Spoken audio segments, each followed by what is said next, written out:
to talk about a genre that I feel like is relevant today, and we kind of hopped on about it on season 1, but I feel like we can get into it more. The superhero genre Okay. as a whole. We're not looking at a specific movie. We're looking at the genre as a whole. What do you think? Ooh. Like, picture every superhero movie that you've watched, because that is a superhero genre. Yeah. Like, even Hancock, I would class as a superhero film. Yes. Yeah. So any superhero film that has a minuscule of superheroism in it, that is the genre. What is your take on that exact genre? I don't know. Like, okay, well, do you think it's good or bad? Both. Why? Because you can have bad films in a good genre. Okay, yeah, that's fair. So do you feel I enjoy superhero films. Yeah, I do, obviously. Done I correctly, enjoy.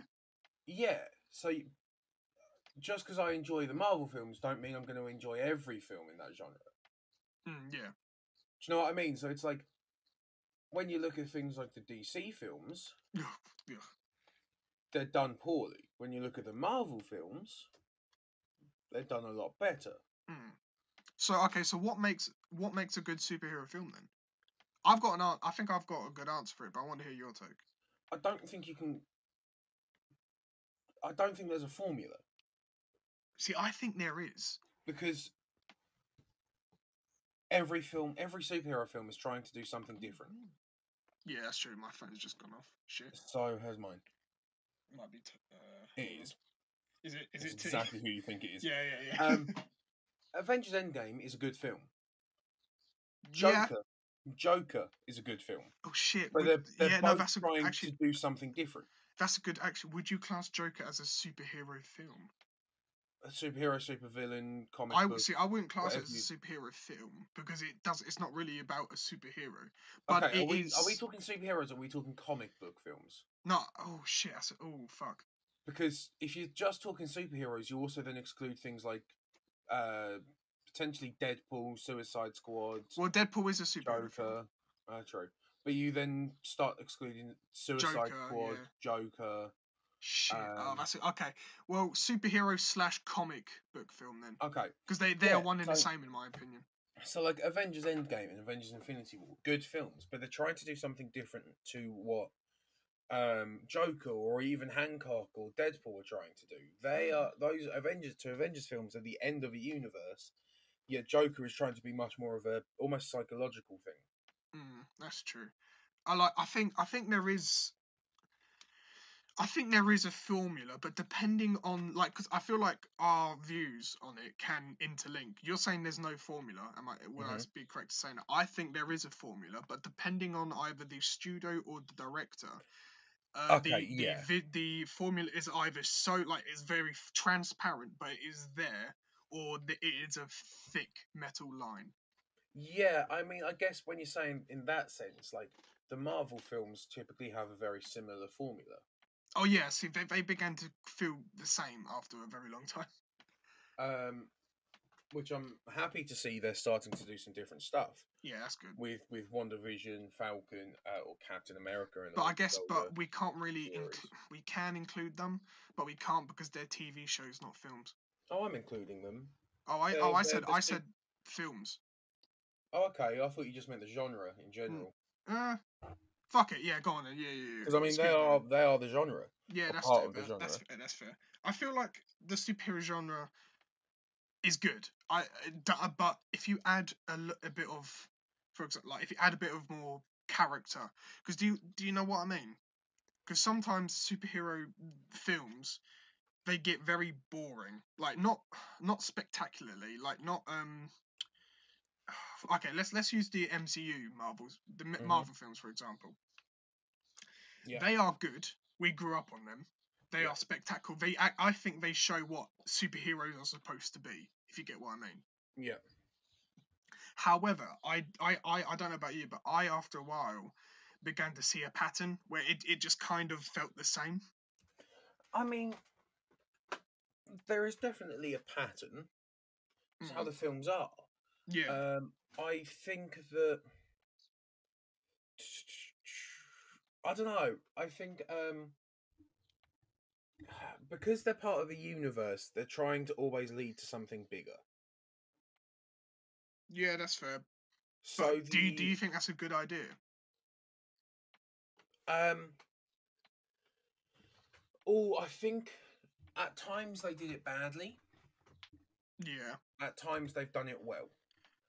Yeah. So films like Captain America and the Winter Soldier That was a good standalone film in general. is a To be very good honest. standalone film. Doesn't really feel like it leads to more, but doesn't force itself to more. Yeah, exactly. It But contains itself within its own universe, but it still yes, acknowledges that it is in a bigger universe. yeah, but films like Iron Man 3, Yep, the Avengers. Avengers films, they're always trying to lead to something bigger. Which then leads to like a franchise. Like, yeah. Yeah, and when you're looking at the standalone films, take Captain America Civil War, Mm. lead is leading to something bigger. Do you? Do you I know what I see. mean? My criticism of that is that nothing feels more. It doesn't. It's going to sound really weird, but it doesn't feel. It doesn't have character. It doesn't feel personal.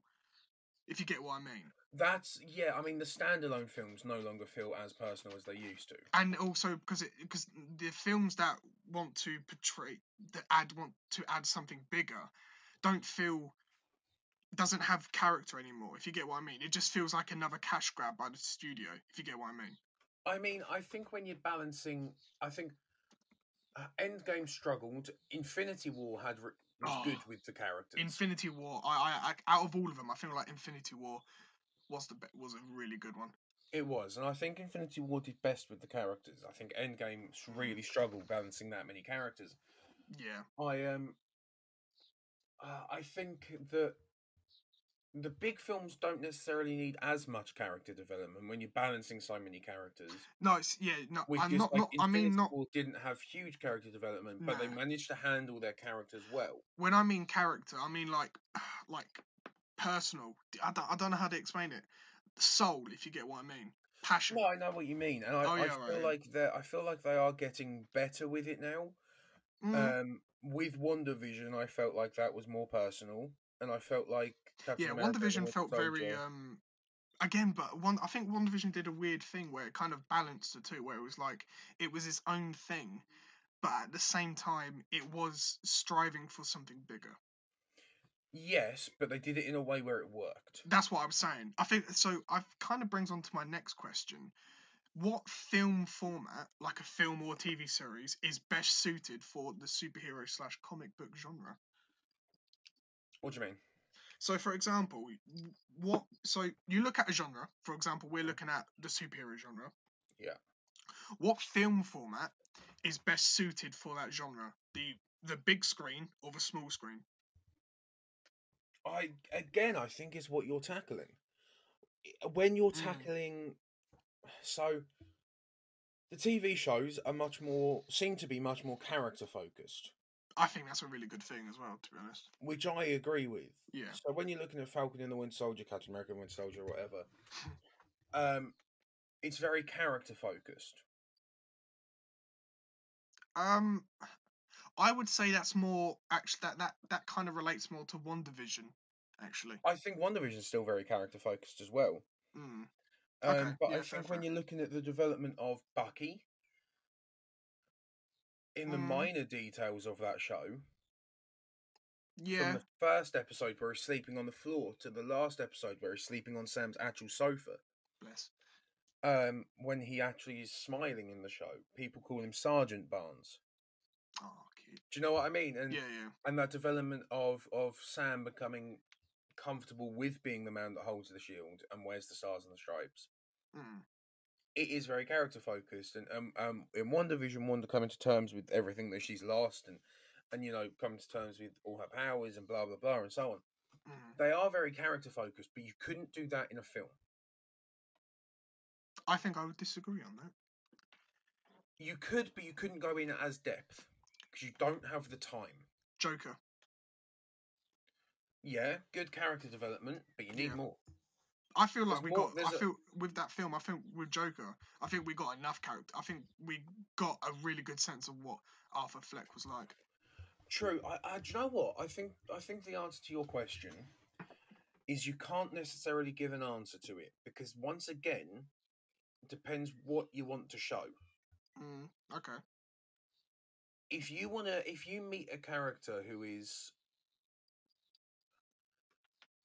already in a hard time, like the Joker was, and you're just showing his downfall of Okay. what's going on to the ending scene, you can do it in 2.5 hours. But if you want to develop two characters like you do with primarily Captain and Falcon and the Winter Soldier, you want to develop these two characters and this subplot. This subplot of the Flag Smashers and the Power Broker and all of that. You need 6-7 hours. I mean, I see what your point is.